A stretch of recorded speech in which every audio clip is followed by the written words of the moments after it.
Un nouvel épisode de 100% Logique présenté par Cyril Ferraud a été diffusé ce samedi 2 mars sur France 2. Lors de la finale du jeu, la question à 1% a été posée au dernier candidat. Auriez-vous trouvé la réponse?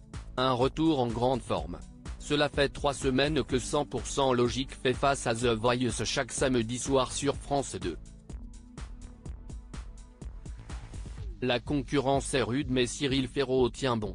Alors que le jeu était passé sous la barre des 3 millions de fidèles pour son retour à l'antenne, le deuxième numéro est parvenu à redresser la barre.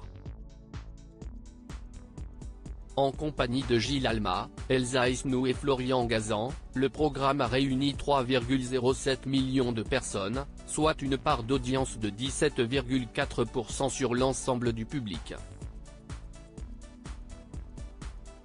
Exploit d'autant plus remarquable, l'émission a établi son record historique sur la cible des femmes responsables des achats avec une part de marché de 21,8%. Qui étaient les invités de 100% Logique ce samedi 2 mars sur France 2. Ce samedi 2 mars, un numéro inédit de 100% Logique attendait les téléspectateurs de France 2. Au milieu des 100 joueurs anonymes, 3 invités ont tenté d'impressionner avec leur capacité à résoudre les énigmes du programme, l'animateur et humoriste Jean-Luc Lemoine, la comédienne Charlotte Gaccio et le juge de danse avec les stars Jean-Marc Généreux. Au terme de la compétition, un seul candidat est parvenu au stade de la question à 5%. Malheureusement, à cause de sa mauvaise réponse, Olivier n'a pas pu essayer de décrocher la cagnotte du soir.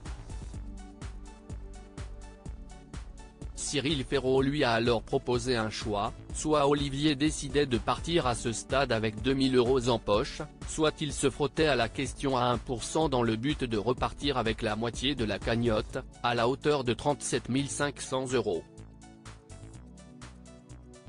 100% Logique, quelle était la question à 1% dans l'émission du samedi 2 mars sur France 2? Face à ce dilemme, Olivier a renoncé et a donc remporté la somme de 2000 €. Cyril Ferraud lui a tout de même proposé de répondre à la question à 1% qui suit. Lucien est en maternelle et veut apprendre l'alphabet à sa façon en suivant la logique ci-dessous. Selon Lucien, quelle lettre remplace le point d'interrogation? Voici la liste des lettres à sa disposition, AEFHIKLMN/. Sans regret, Olivier a annoncé qu'il n'avait pas la réponse. Dans le public, un candidat lève la main pour expliquer qu'il aurait répondu T.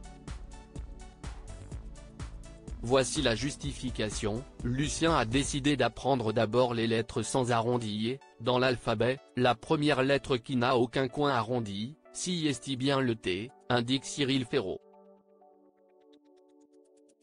Aviez-vous trouvé la réponse?